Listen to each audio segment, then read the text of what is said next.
हम स्टार्ट करते हैं इनकम टैक्स। ठीक है। तो इनकम टैक्स जो है यहाँ पे डायरेक्ट टैक्स के अंदर आता है। डायरेक्ट टैक्स के अंदर आता है। इसको सबसे पहले 1880 में इंट्रोड्यूस किया गया था, मतलब ब्रिटिशर्स के टाइम पे इंट्रोड्यूस किया गया था।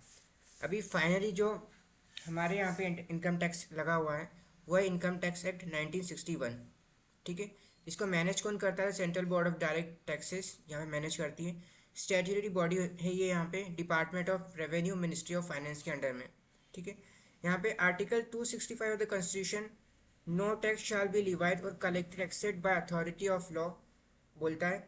इसके बाद आता है आर्टिकल 246, जिसमें हम यूनियन लिस्ट में देखते हैं कि सेंटर को यहाँ पावर दी गई है कि वो इनकम टैक्स को कलेक्ट कर सकती है एक्सेप्ट एग्रीकल्चर इनकम। तो सेंटर जो है सारे इनकम टैक्स को कलेक्ट कर सकती है, लेकिन एग्रीकल्चर जो इनकम है वो स्टेट लिस्ट में आता है।